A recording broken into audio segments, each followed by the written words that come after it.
What's up, YouTube family? Welcome to part 9 of 12 of our beautiful series, Discouraged to Willing. And in this one, we're going to talk about moving from the competitor to the creator. So juicy, so real. Oh my God, let's just get into it.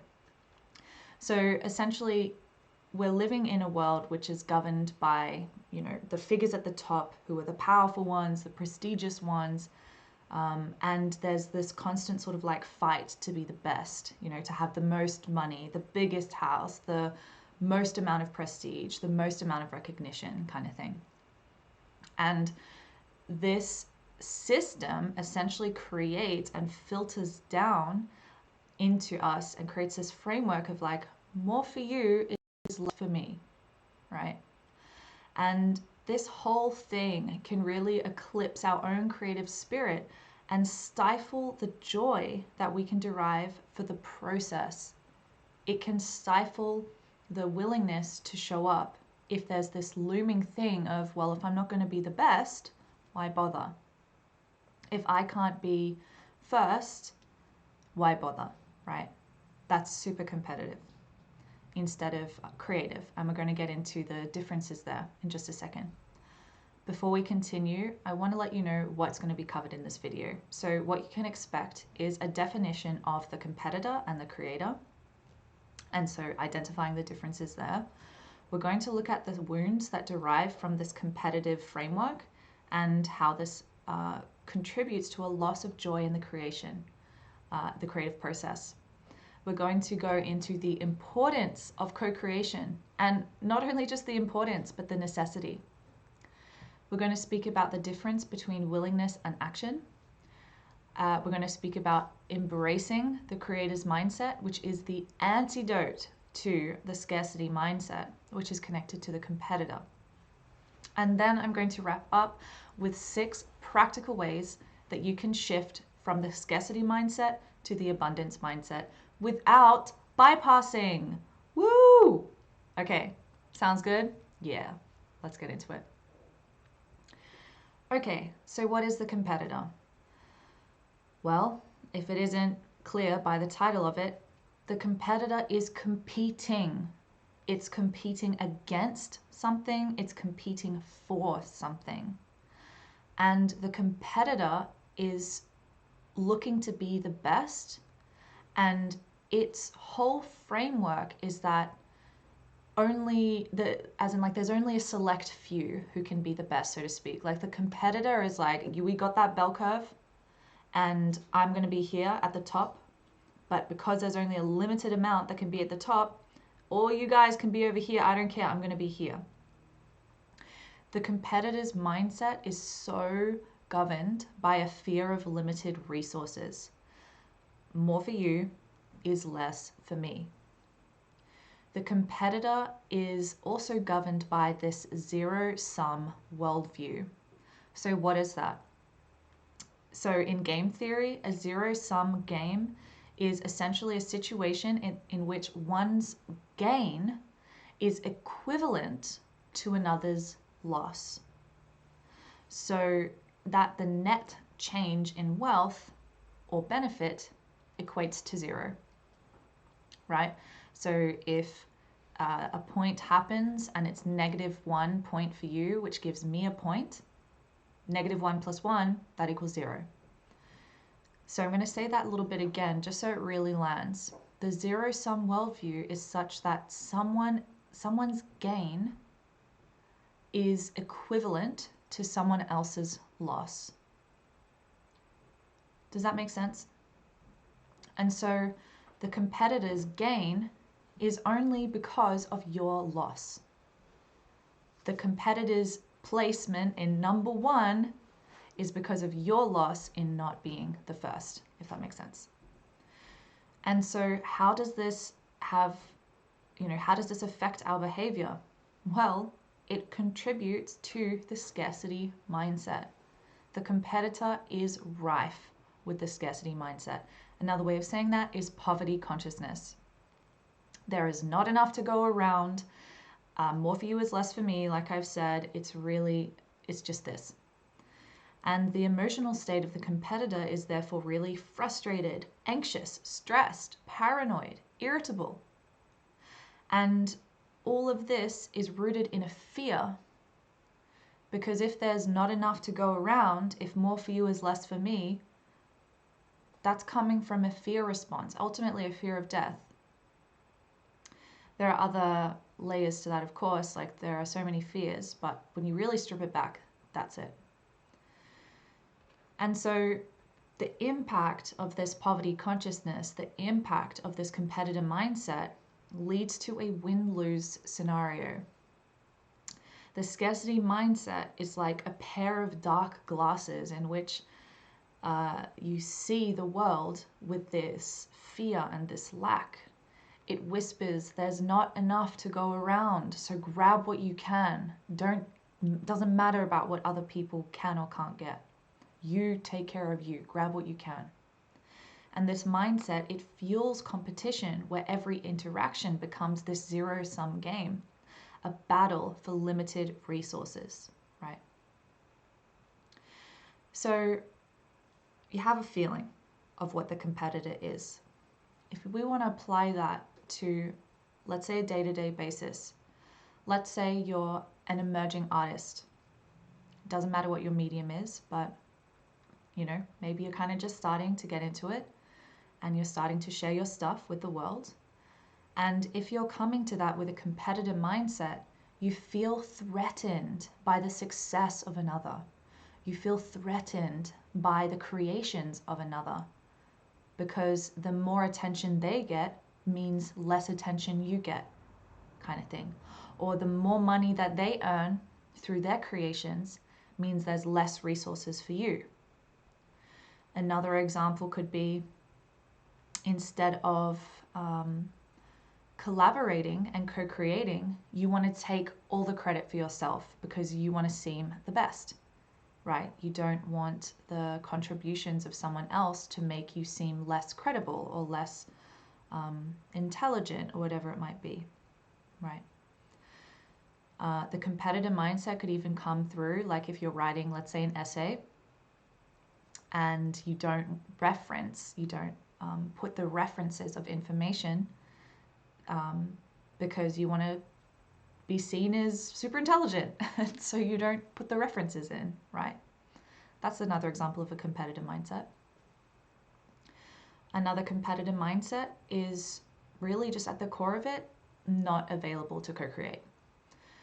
Because the co-creation, it's a threat to the whole thing of the competitor wanting to be the best. The competitor consciousness doesn't want to share the spotlight, if that makes sense. And maybe it kind of could share the spotlight, but so that you stay on top, kind of thing. So that's the competitor. As for the creator is doing things in a way which create win-wins. The creators don't care what others are doing. They're focusing on their craft, whatever it might be, and that's enough. The mindset of the creator is one that is really supportive and is in abundance consciousness. More for you is more for you. Doesn't mean that it's less for me, right? The creators view the world as abundant, as a space of co-creation, where you doing your thing beautifully does not undermine the thing that I'm doing. And the thing that I'm doing doesn't undermine the thing that you're doing. Heck, maybe we can even collaborate and create something really beautiful and really cool. The emotional state of the creator is joyous, right? They're really fulfilled. There's a sense of purpose through their creation and their craft. They're focused, right? They are self-generated, as in they're motivated through self-generated reasons, right? So we could say that is more of positive motivation rather than negative motivation. And then the competitor then would be more of that negative motivation, like motivated to avoid something, motivated to avoid a loss, let's say. And so because creators focus on the joy of their craft, this joy can lead to innovation and success, because the joy in and of itself means that you're coming to the craft from your heart, and from the heart, which is innately abundant and limitless. You can ground in your lane and not feel that you doing your thing isn't enough, or you've got to do everything. It's like, no. By being a creator, you freaking own your lane. You're grounded in it, and you're learning how to master your own craft, regardless of its medium, because what you're actually doing is mastering you, who you are. Just like as in the inauthenticity fatigue video, you can't be everything for everyone. And the creator gets that. The creator's not trying to create for someone else in the sense of trying to just please others. The creator's maybe attuned to what the collective needs if it's a sort of offering, but that isn't stifling the creator's unique expression. It's helping it to refine. So again, to reinforce this point, which is super important when we're speaking about the creator, is that someone else's great creation does not undermine the creator's creation. The creator is a visionary. The creator isn't afraid to be the trendsetter, even if that means they're kind of doing something funky before other people realize that, hey, that's actually kind of cool. The creator isn't limited. The creator is innovative. The creator is an alchemist. They're creating something new. They're transmuting the shadow content. There's always something that can be a catalyst of inspiration. And so the creator, because it is not limited, can create infinitely. They're not just trying to compare and critique and compete with other people to grab onto what's already there and to grab the most of what's already there. No. The creator's creating the new thing. And the creator is firmly rooted in the belief and the knowing that there are as many realms of excellence, niches, let's say, as there are humans on this planet, if not more, right? Where's there a limit in that? There isn't one. Because the creator is rooted in abundance consciousness, the abundance mindset, this is saying that they're rooted in a growth mindset. And when you're rooted in a growth mindset, you're rooted in principles, values. You're rooted in mastering yourself, and therefore you're learning the skills along the way, which means that losing or failure is not a threat, but it's an honorable part of the path. And the fact that you are principle grounded means that you get that. You get that that is just a part of the path, and it's not a threat to your essence, to your craft, right? It's helping you. And so there's something quite noble about that, something really quite honorable and respectful. And so in contrast to the scarcity mindset being like this dark gloominess, we could say then that the abundance mindset is like the rose-tinted glasses, the ones that don't bypass. And these glasses, this filter, let's say, reveals a world of infinite possibilities. It whispers, there's more than you think. Open your heart to the possibilities. Open your heart to the blessings of co-creation, right? And so this mindset, the creator's mindset, allows you to celebrate the success of another without feeling threatened. And it helps you to overcome the scarcity mindset and the fear of failure or the fear of persecution. Totally different, right? And so really, when we can anchor ourselves into the creator, we can think outside conventional boundaries, because we're not trying to only create within the current limitations, so that we can just do what the status quo is doing, and then that's fine, we'll be safe. The creator is a visionary, remember? The creator is an alchemist. They're creating something new from what is there already, but then it's transmuted. And so then the creators can continually reinvent themselves, and there's not so much this fear of like the breakdown to breakthrough process. The breakdown to breakthrough process for a competitor, massive threat, huge threat. So they're the two archetypes, as we could call them, that we're working with. And like with everything, there are two sides of the same coin. And so the meta sort of energy of the competitor creator is one that is really, it's a creative thing. It's like striving for excellence,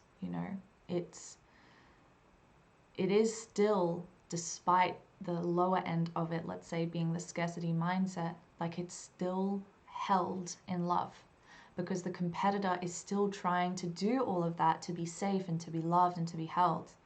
And the creator is doing all of that to be safe in a different way, because they don't feel safe when they're stifling themselves, and to be loved and to be love, right?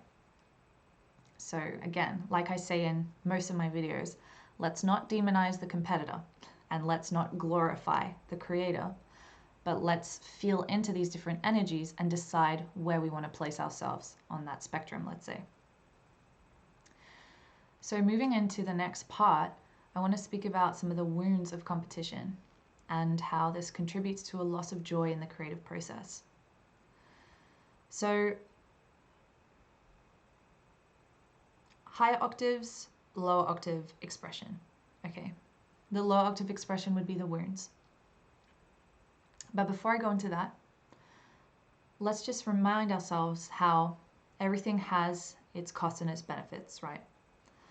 So whilst the shadow of the competitor is really quite obvious, the light of it is also worth acknowledging.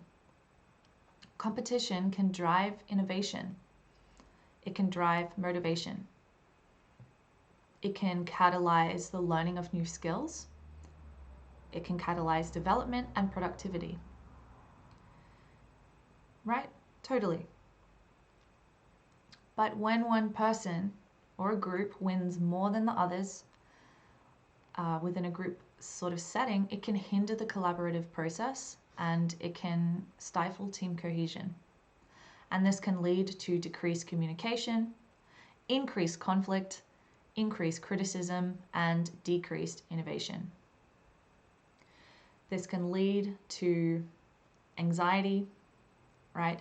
Self-criticism, comparison, and for sure, jealousy.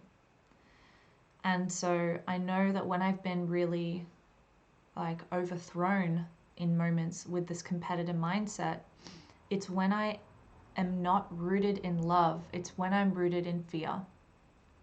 Okay. And so that fear is often connected to a fear of my own success or well-being or capacity to live, like ultimately. A fear of not receiving love.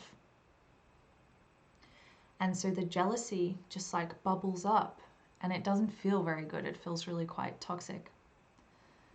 You know that feeling when you're just jealous, envious, and it just feels like thick black goo in the pit of your stomach. Yeah, no, it's not nice. But hey, we can't deny that it's there. We got to know that it's there to move it. So compassion to that. Now, the thing with the competitor as well, and the wounds that derive from competition, is that these are also super programmed, right? We live in a real comparison culture. How there's always something to compare ourselves to. There's always a reference point of this better thing. The grass is always greener. More beauty is that, less beauty is that, more success is that, less success, that's that. That's what that is. And it's conditioned in a way that more is better and less is worse. And this just perpetuates cycles of feeling freaking inadequate. Because if we can never be that thing, because we're us, right? And we're not them, then it's kind of a zero-sum game. Our loss perpetuates their gain, right? And you can thank the media for that. You can thank social media for that. You can thank all the super intense conditioning from the films and whatever else you want to pull. It's all there. And so this is then anchored in with societal expectations, cultural norms, like the whole thing. And, you know, it could be super nice that we live in a society where we are held in a creator mindset rather than the competitor one. You know, it'd be awesome if the education system was not totally revolving around, you know, the best grades, this bell curve, which in its design means that there's only a select few at the top and most of them are in the middle or the lower end. It's by its design, right? That's what it is. That's what we grew up in, right?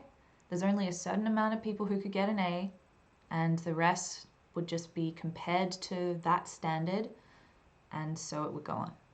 Okay, it's just what it is. And the beauty of these things is that nothing is permanent, so this too shall pass. Nations rise and they fall, so it's inevitable that this will change in time. And it takes people like you and me being aware of these things and being able to consciously choose where we place our energy and our focus, and in our own self, in our own hearts, not perpetuate the competitor mindset. Because the more you do that, the more others can do that, because it makes it easier.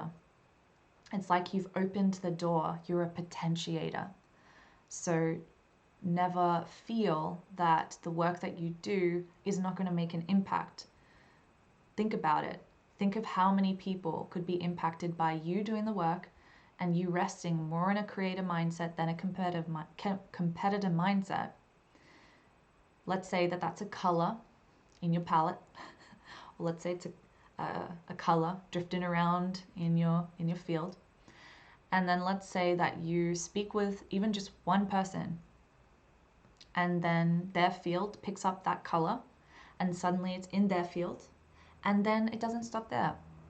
Think of how many people that one person will then go and interact with because of the person they interact with, and then that person interacts with a whole bunch of other people, and those people interact with a whole bunch of other people. Ripple, ripple, ripple. Huge impact, okay? So don't be fooled into thinking that your efforts are meaningless. It's so not true. Power to you. So yeah, we want to be aware of the wound of feeling inadequate, the wound of feeling unworthy, the wound of feeling like a failure, right? If we don't meet this crazy standard, right? And the wound of jealousy. This is huge. And the wound of jealousy is so deeply connected to the wound of comparison. And what is comparison? The thief of joy. Jealousy can really poison our creativity. Same with comparison.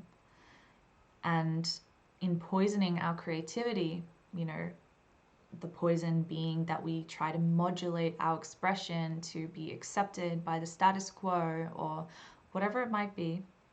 But in doing that, we're literally saying to ourselves, I don't accept you as you are. You're not good enough, right? You won't be loved as you are. That's what we're subcommunicating when we do that. And what does that do? That closes our hearts. And what does that do? That negatively impacts our relationships with ourselves and with life and with others, of course. And so these wounds collectively create a division, a separation, where there could be collaboration, co-creation, where there could be allies, right? The wounds of competition create rivalries. It's rooted in fear, remember? And so the other is seen as a threat, not a possibility, a potential, an opportunity. So compassion to that. And so leading on to that, it seems quite clear then that these wounds of competition take the joy out of the creative process. The relentless pursuit of recognition can overshadow our love for the creative process because there's a pressure to conform or compete rather than to authentically create. In our society, so many of the people that are recognized are ones that do meet the sort of societal mold that's been constructed for us to fill, you know? And it's not a hard and fast rule. Of course, there are many who are recognized for doing something different, for being a creator, for sure. It's not that black and white. Though really, competition, the way that it takes the joy out of the creative process is quite insidious because the creative energy in and of itself needs to move for it to be healthy. All energy needs to move for it to be healthy. Any energy that is static, blocked, held onto, that creates dis-ease in the system. I'll give you a visual. Think of a flowing river. There's constantly water moving through, you know, leaves and dirt and whatever else is in the river. It's moving through. Okay, there's a flow. Alternatively, think of a static swamp. There's no movement. It's muddy. There's molds and funguses, mosses. There's something really quite slimy about it. And the waters have just continued to darken because there's no movement in that. It doesn't mean that life doesn't grow there, for sure. But if we actually think about it, that life, when we apply it to the difference between the competitor and the creator, the life around there can be quite cancerous, right? And sure, it might self-replicate, but I don't know if that's company you want to keep. I don't know if that's company you want to replicate. That company being thoughts, beliefs, perceptions, self-perpetuating, self-fulfilling prophecies that say, more for them is less for me. I won't succeed if I don't do this, like society told me. Or screw them for their success, not happy for them because I didn't succeed, right? Swampy swamp of the mind. So the creative energy and energy in general, for it to be healthy, requires movement. And if that movement is stifled because we just give up, because we can't be the best, or they're so much more successful than us, so why try? That's not how it works, right? That's not how the energy wants to move, you know? And so the toll of this the competitive mindset can lead to a massive disillusionment. It can lead to burnout, transforming what was once something joyous into a source of stress and resentment. And there are, for sure, you know, not to just zoom in to the individual, like what I'm speaking to here is not existing in just you and it's totally all of your responsibility to fix. Yes, you have a part in it, right? But zooming out, we're talking about a systemic framework. We're talking about something that is got its hooks, let's say, in millions and millions of people. Billions, maybe. Okay, so this is a cultural narrative of shame a lot of the time. That's why it takes the joy out of the creative process. The societal narratives that are revolving around some sort of implicit shaming keep us trapped in the cycles of competition because we're constantly trying to like prove ourselves. You know, there are so many CEOs who are glorified by the media, let's say, but everything that they are doing has been motivated by toxic shame because they're trying to compete for something, win something, be the best. Why? Because if they aren't, they're not enough. Because if they aren't, they failed. Because if they aren't, they won't be loved. When you strip it all back, we're looking at wounded inner children. Okay? And so, in the constant pursuit to try and prove our worth against others, where's the heart in that? And the heart energy is a massive, let's say, it fuels our creativity that is essence-led. And so if you take that essence-led heart energy out of the picture, the creative act becomes more like a mechanical process, you know, one that's just trying to go through the motions and move it on and try to sell the thing and whatever, you know, trying to please another, trying to prove our worth against another. Kind of hectic, kind of heavy, right? But really important to be aware of, so that our creative pursuits, regardless of the medium, are coming more from the creator mindset so that it can be connected to love, not fear.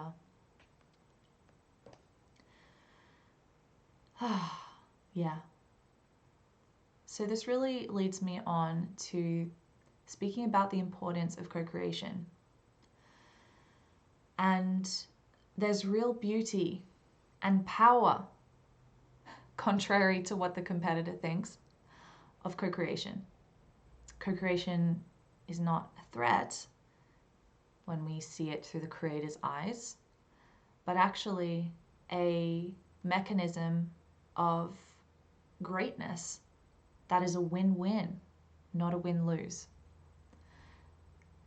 Co-creation brings communities together, be it 2 people, 100, 10,000. Co-creation is akin to collaboration, and for collaboration to really happen healthily, effectively, it means that not everyone's trying to be the letter A. A is the letter A, B is the letter B, C is the letter B. Of course, we're not just letters, it's more nuance than that, but you get what I'm saying. Everyone's sort of playing their role. Everyone's in their lane, and they own it. They're not trying to be someone else, right?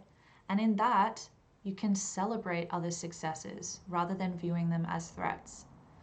You can celebrate that, yo, I do this thing super well, you do this thing super well, and look at that. We've created this beautiful ecosystem of creativity, of innovation, and now we've created something new that we couldn't have done if we didn't come together. Think of it as a body.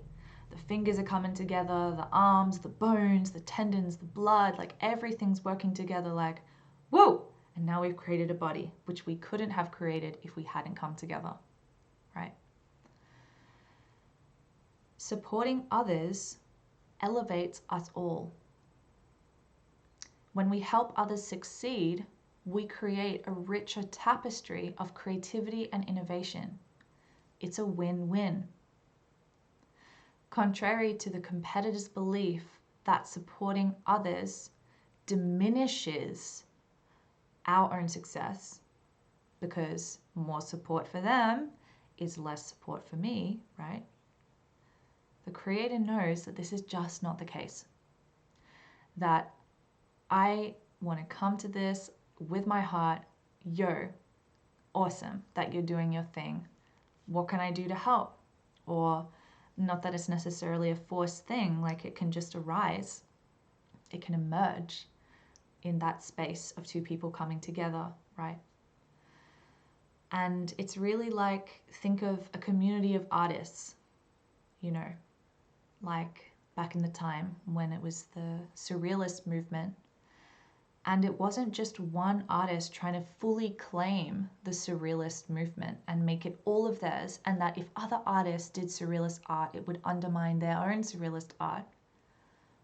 No, the reason that could even happen, the reason that there even was surrealist art, was because this mastermind came together and they spoke about different practices and they shared different ideas, and the group held them. It supported their growth.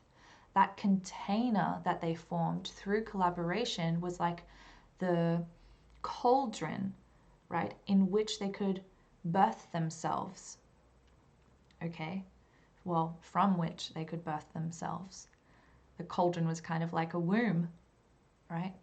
So when you feel that supporting others could actually be a threat to your own success or your image or your practice, or that it would make you seem less credible, or whatever the story is, come to it with compassion and know that that part of you has always been trying to help you, to be safe, to have enough resources, whatever it is. So don't come to it with hate, because that perpetuates the fear. You know, you can instantly shift to the creator when you even come to witnessing the competitor with love, right? So remember that there's a massive empowerment that comes through support. There's massive intimacy that comes through support. If we play with some other double-sided coins, if one side of the coin is the competitor and the competitor is ruled by fear, we could also say that the competitor is ruled by a fear of persecution. You know, whatever it is, but there's fear there, right? The other side of the coin of that is that I forgot one more thing, that's right. Bear with me. So the side of the coin with a competitor is there's 1, the competitor, 2, the fear, and 3, the block, right? The block to support, receiving support or supporting, right? Just that block, which creates the win-lose. You flip the coin, you've got the creator instead of the competitor. You've got empowerment and love instead of fear. And you have intimacy instead of the block, right? So that's a nice sort of conceptualization of the energetics that we're moving from. And in doing that, where everyone's contributions are valued and celebrated, where people come together in the spirit of support, we are collectively rewriting the narrative of poverty, of shame, and we are anchoring in abundance and support. And so you can ask yourself right here, right now, do I celebrate the success of others? Or am I threatened by the success of another? Just take a second. Doesn't have to be a fully formed thought, but just get a feeling of that, right? Do I celebrate the success of others? Or do I feel threatened by it? No judgment, just notice. And as that's sort of percolating, there's a term in German that's called Schadenfreude. And what this means is pleasure derived from someone else's misfortune. So if you don't celebrate the success of others, or that you're threatened by it, and actually if someone else fails, that you feel kind of happy about it, relieved, that's called Schadenfreude. Funny that there's a word for that, huh? Maybe the opposite of Schadenfreude is Freude. Schaden being like the sort of misfortune. Like in German, you say, oh, schade, like what a shame, that kind of thing. Anyway, I digress. So yeah, notice what's there. Remember, you can't escape a prison you don't know you're in. So just be aware of the mental prison, so to speak, that you could be in around the competitor. And remember that awareness is curative, meaning that the awareness that you have of this in and of itself is healing. Whoa! May that be a reason why you don't feel afraid to look at the darkness and the shadows, right? Like, I am not perfect at all. Hello, not a perfect human. So many shadows, super crazy a lot of the time, and also there's a lot of light there. Okay, it's like you too. So just look at it, you're all right, it's okay. And by doing that, there's more space for you to consciously decide, God dang it, I'm going to be a creator, not a competitor. And even though I feel all the things coming up about showing up and being supportive to another, I feel that it's going to threaten my success. They're going to look like the good one and they're going to receive all the attention, whatever it is. Compassion to that. Do it anyway. Okay. As Sun Tzu said in The Art of War, quote, "The greatest victory is that which requires no battle," end quote. So there's a willingness, right, to move from the competitor to the creator, but it doesn't stop there. The willingness is like that initial impulse to act, and then there's action that needs to happen. Okay. So this means that we also have to address this part of our psyche that's looking for some kind of authority, father figure to do the work for us.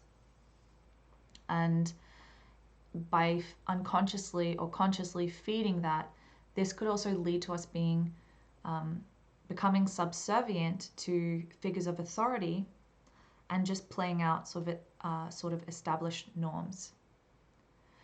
And if you can be aware of that, you can be aware that this also stifles creativity and reinforces competition.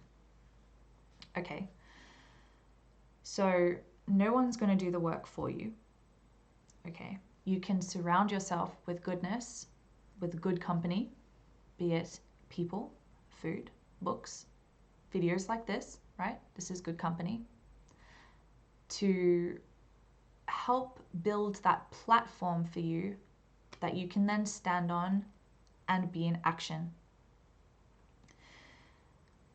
Because willingness isn't enough for that change to happen, it doesn't mean that it's not necessary in some way. Like, we need that willingness, we need that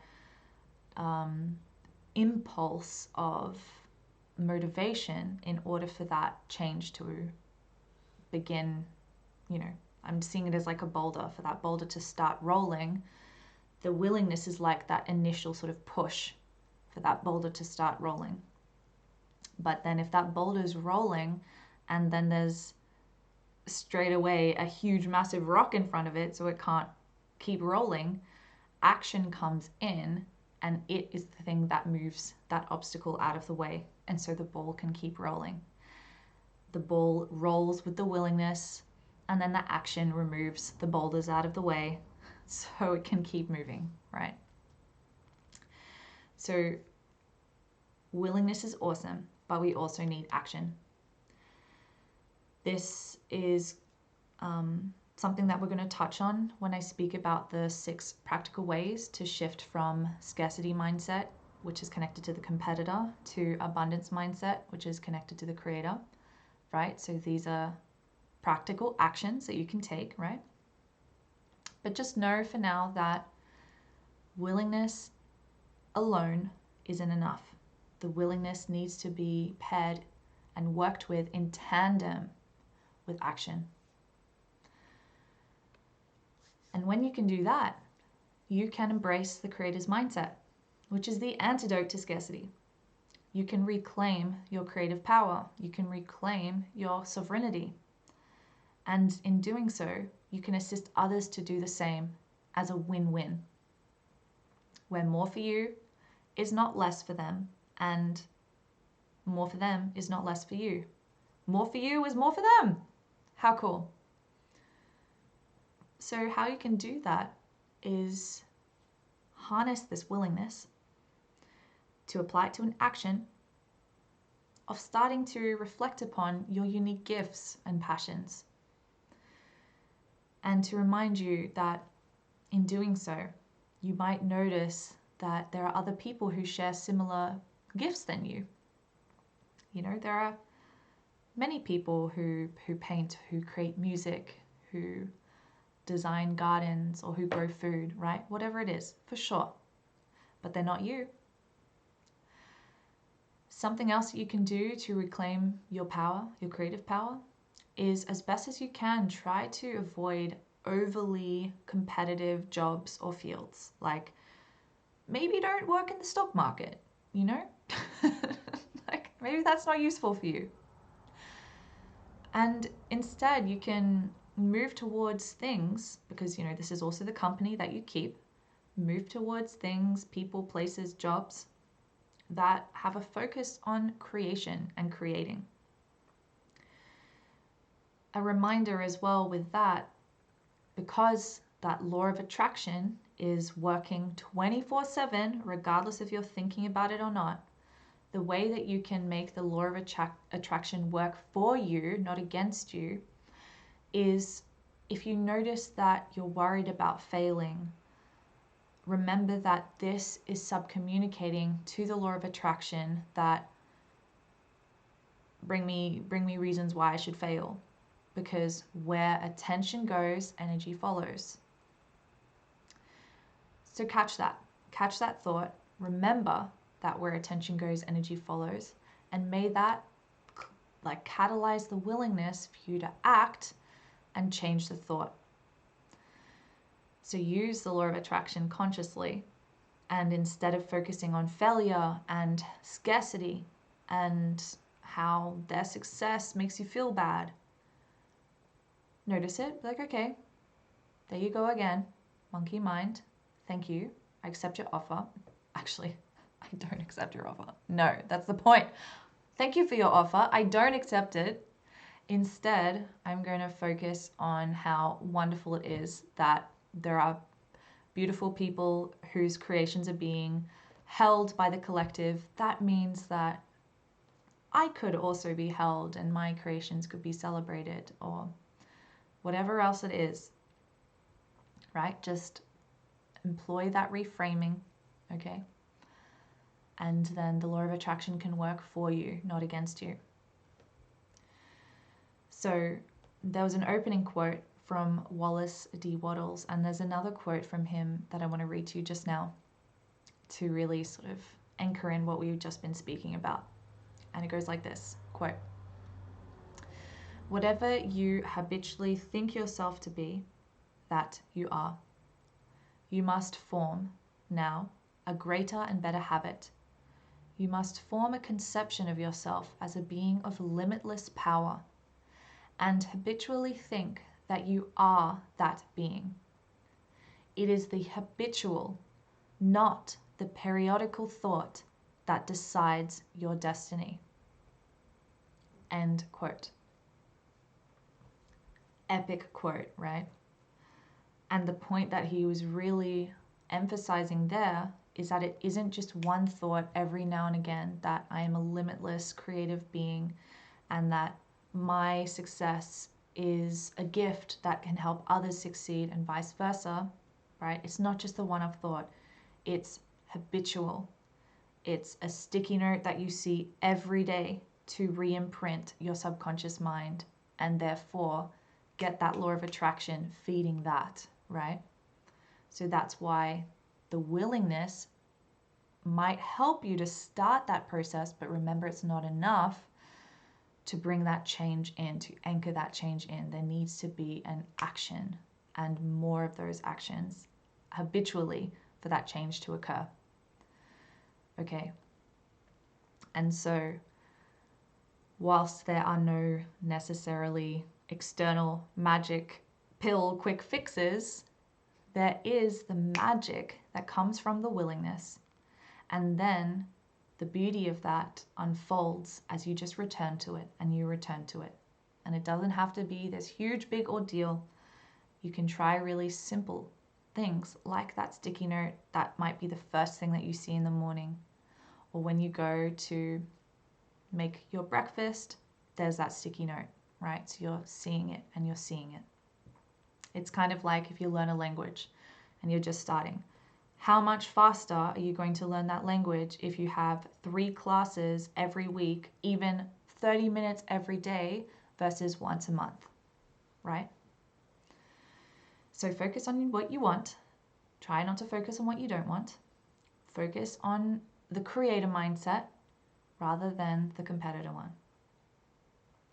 And to make a quick reference to the 5 somatic tools, there's touch, breath, movement, sound, and placement of focus.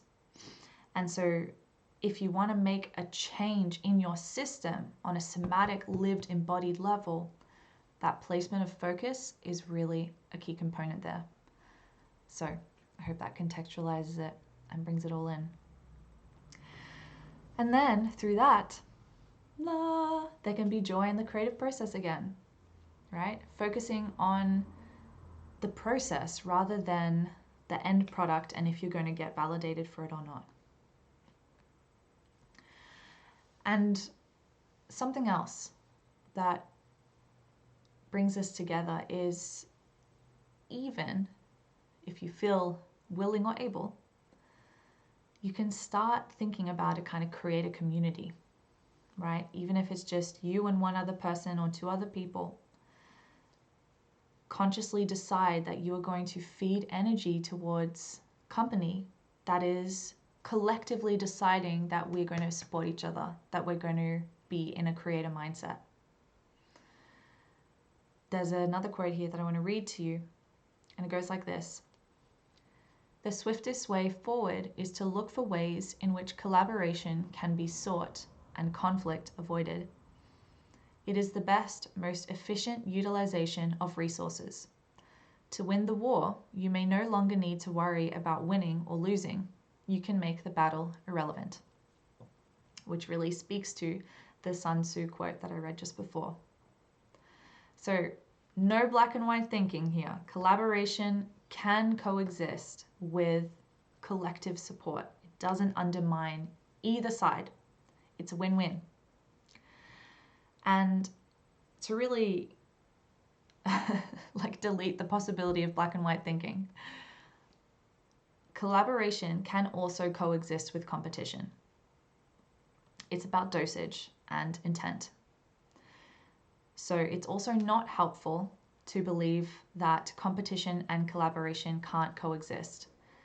The real trick is knowing when to stoke the competitive fire and when to rally the team together, right? And so competition isn't the villain. Okay, it can be used too much, and so the dosage is too much, right? And its mismanagement can become toxic. And of course, if you let competition run too wild, it can fracture cohesion, for sure. But know that it's not wholly, in and of itself, a bad thing. Sometimes we need a bit of that, to get the ball rolling. Sometimes we need a bit of that to get us off our feet, out of complacency, and get going. But just learn its dosage, right? So it doesn't throw out that balance.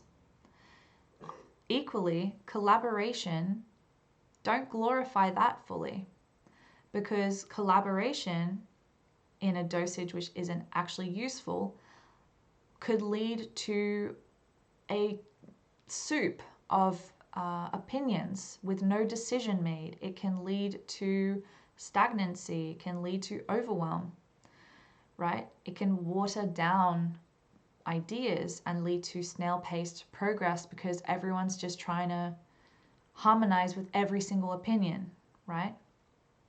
So collaboration doesn't also mean constant agreement and therefore indecision. Collaboration is a process that may even involve some disagreements, some compromises, okay? But that doesn't undermine the value of each person in that container of collaboration, right? So we love that. We love dissolving the black and white thinking whenever we can. So yeah, competition in and of itself isn't the bad guy, and collaboration in and of itself isn't always a good guy. Just know the dosage and return to the intention, you know. And prior to any of that, support yourself by surrounding yourself with supportive, like-minded people who can amplify our creativity and sense of belonging, and you can help them to do the same. Remember that a creator's success does not undermine another's, and that there are as many fields of excellence and niches as there are humans on this planet at least. So there's no such thing as this has already been done, or it's all the resources will just go over there and there'll be none for me. It's not like that. There's no other you, okay? Cool. So this moves us on to the 6 practical ways to move from scarcity mindset to abundance mindset without bypassing. Woo! Firstly, what you can do is not take anything as gospel, which would be bypassing, and take a few minutes, up to 10 minutes, whatever you want, to define what abundance is to you. That's it. Just define it for yourself, so you have a real sense of what this word means to you. What abundance is for someone else may not be what abundance is for you. Okay, so go to first principles there. The second way that you can shift from scarcity to abundance mindset is to cultivate mindfulness of your thoughts, and therefore what emotions derive from those thoughts. For example, notice if there's a non-beneficial thought that arises about yourself or others, and instead of judging that thought or pushing that thought away, acknowledge it with compassion and curiosity and ask it, why are you here? What are you trying to tell me? And likely what you'll discover is that if you strip it all back and you ask, okay, why? Okay, why? Okay, why? What you'll discover is that it's trying to help you to be loved. Okay. And so then that discharges it pretty quickly. And then you can be like, hey, thank you so much, but this is how I want to feel loved. I don't need to do it by judging or criticizing myself or others. I can do it by being supportive and cultivating intimacy and empowerment.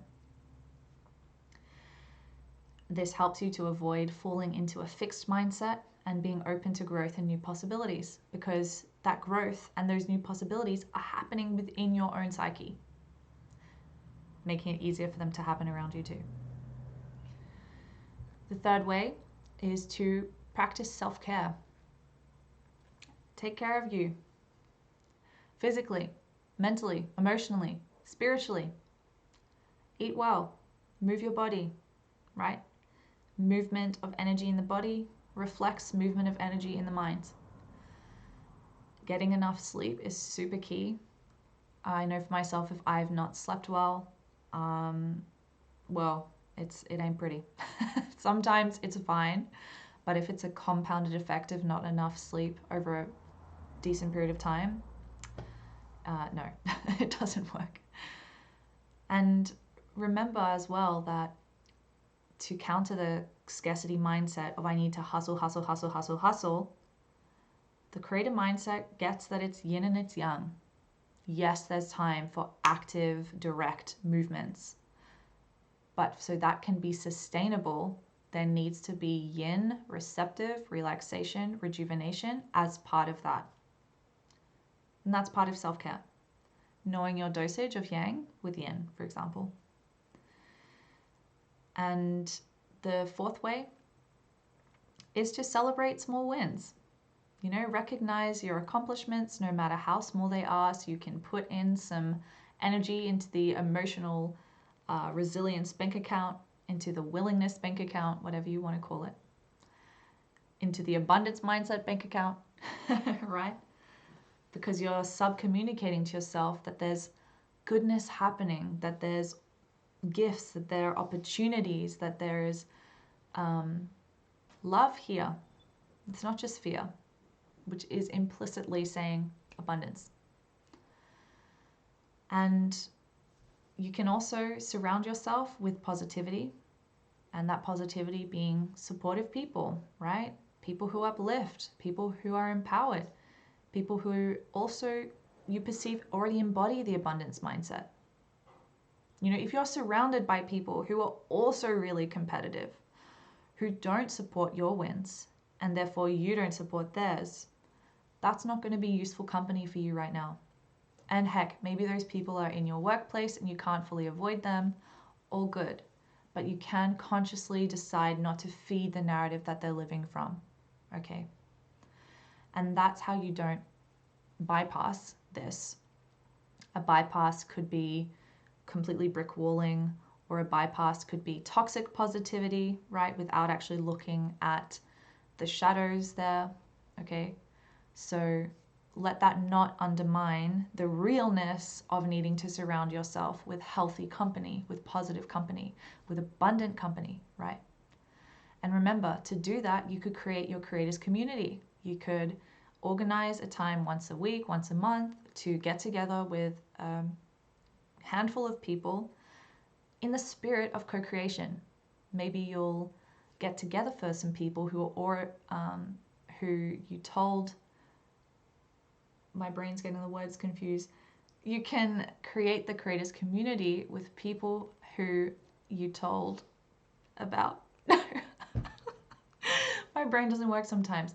What I'm saying is your creators community could be comprised of people who are also doing Discouraged to Willing.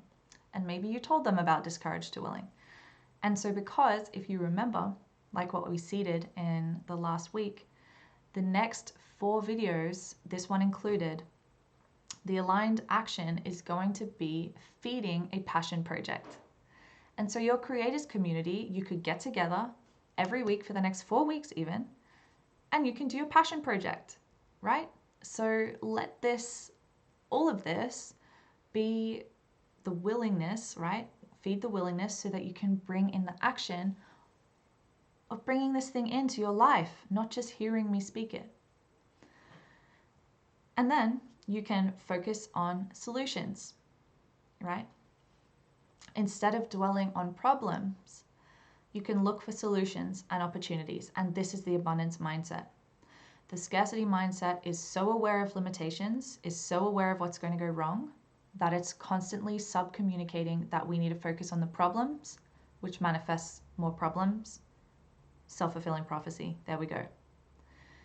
By focusing on a solutions sort of frame, what you're sub-communicating is that there are possibilities here. Because there is, I live in an infinite universe, there are obviously solutions to this problem, because there wouldn't be a problem without a solution. If it exists, there's a solution to it. I even think of the plant nettle, stinging nettle. A lot of the time with stinging nettle, you'll find that the plant that soothes the stinging grows really close to the stinging nettle. Isn't that hilarious? Bless you, Mama Nature. So anyway, by focusing on solutions, you're training your mind to recognize the possibilities instead of the limitations. And by recognizing the possibilities instead of the limitations, boom, that is abundance mindset. And that's not a bypass, because you've actually got to train your mind to see the possibilities, right? It doesn't come for free in the sense of effort. For sure, you don't have to pay money for it, let's say, but there needs to be some energy investment for you to train your mind. And a bonus practical way to shift from scarcity mindset to abundance mindset is practice gratitude. Make a habit of expressing gratitude for what you already have in your life and see that as planting seeds, right, in a garden, and that the gratitude is what makes the soil healthy. So those seeds don't rot, but those seeds can flourish into really beautiful flowers or spinach plants. Okay. And just remember that what you believe a lot of the time is what you receive. So if you notice that there is a belief there that more for you means less for them, or that more for them is less for you, oftentimes that's what you will receive, because where attention goes, energy follows. So what you believe is what you receive.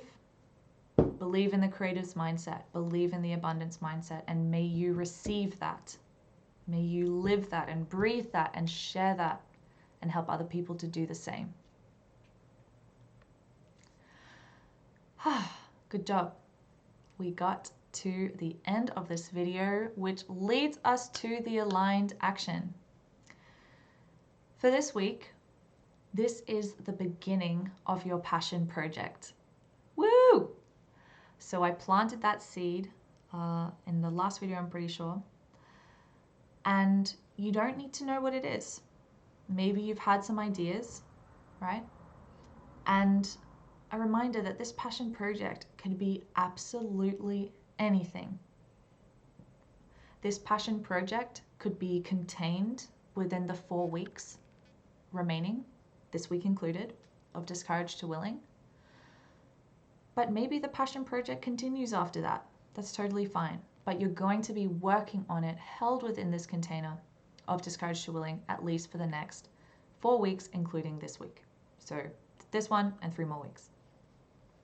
So what I invite you to do for beginning your passion project is, if you haven't already, lay out an A3 piece of paper and brain blossom. We could call it a brainstorm, but we could also call it a brain blossom, which is one of my old teachers used to say. And I really liked it. So, brain blossom. Give yourself 30 minutes to brain blossom what your passion project is. Some tips for how to actually do that. Start to think about what are some hobbies that you've wanted to feed more. You can think about things that you're already doing that you want to grow. You can even think about how maybe the project is that you want to create a sharing circle, or the project is that you want to create a creators community, or you want to do a self-portrait, or you want to do a 3-part or 4-part series of poems or paintings, right? In each week or whatever it is. Well, yeah, technically you'd be, if it was held within this container, it would be 3 paintings, because this is the Brain Blossom week. You get what I'm saying. So give yourself that time. Take out the limitations, right? Move them aside. Pop on your creator's hat and allow your creative spirit, your heart, your soul to guide you to what your passion project is going to be. And may it be something that you feel uplifts your heart and your spirit. May it be something that challenges you to move from the competitor to the creator. And trust that you're going to know what that is by going through this process of brain blossoming, and then the next few weeks where I will also guide you on what to do next for your passion project. Okay, that's it. That is part 9 of 12 done. Next week, for Discouraged to Willing, we're going to move to a theme about the courage to be authentic. And this is such a powerful theme. And I invite you to watch Inauthenticity Fatigue if you haven't already. These will pair really nicely together. The main point, or one of the main points of the courage to be authentic, is that we need to accept that the more real we are, the more authentic we are, the more we are our true selves, the more we will polarize with things that aren't us. And that means that there may be people who start to not resonate with what you're doing. And that's okay, because they're not your people. But that's why being that's why being authentic is really courageous. Because sometimes it can be really a lot easier to just do the status quo thing and blend into the background. But that's not why you're here. That's not why you've been doing Discouraged to Willing. So stay tuned for that. I'm really excited to take you through it.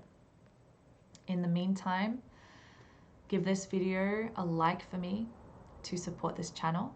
Share this with your people if you want to create a creators community together, or you feel that they'll benefit from this topic, even if they haven't watched the other Discouraged to Willing videos. But heck, invite them to freaking catch up, because there's a lot of goodness we've covered. And may this be a reminder every week before this video and this video that cultivating a mindset of creation and joy and collaboration will always trump the competitor scarcity mindset. So yeah, your creativity is limitless, really. And when we support one another and we embrace our individual journeys, knowing that we are not someone else and someone else is not us, but we share a common theme, which is love and which is soul. Together we can rewrite the narrative of shame, of competition, of scarcity, and build a culture and a society that celebrates co-creation, empowerment, and intimacy. And abundance. Woo! All right, I will see you in the next one. Take care.